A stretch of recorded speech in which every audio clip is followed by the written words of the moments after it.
Hi guys, ito yung mga libro na accounting at iba't ibang libro na naipon ko throughout this year. Ito yung Fundamentals of Accountancy, Business and Management 1 na ginamit namin ng senior high school. Ito din naman yung volume 2 ng FABM. At when I turned college, Basic Accounting is our first book sa accounting. Itong mga books na to is neran ko at yung iba naman is binili ko. Basic Accounting was written by Sir Balayada at itong book na to is in-order namin sa prof namin at dumating lang ng ilang days. At ito namang Partnership and Corporation Accounting is nung book namin ng first year second sem. Advanced Accounting 1 is book din ng second sem na.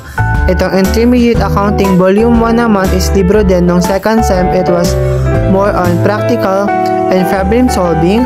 Intermediate Accounting 1 by Sir Balex, Cost Accounting and Control that was written by De Leon and ginamit din namin ng second sem first year. At Cost Accounting 2014 edition was pinahiram lang sa akin ni Ate Maay.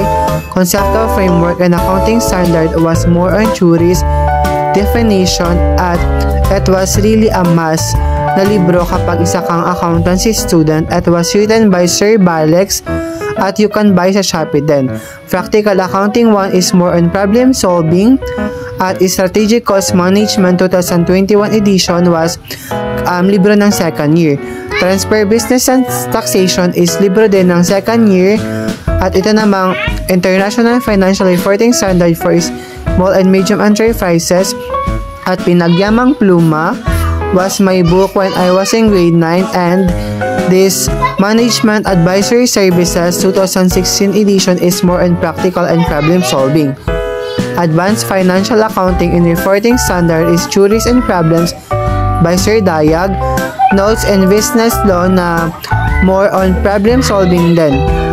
Practical Financial Accounting Volume 1 was more on problems din at meron siyang Volume 2 na more on problem din. Then dito naman is yung nag-unboxing ako ng aking libro na bagong dating at it was indeed my best purchase. This book is Notes and Business Law na nakita nyo kanina. It was more on problem solving, mga articles.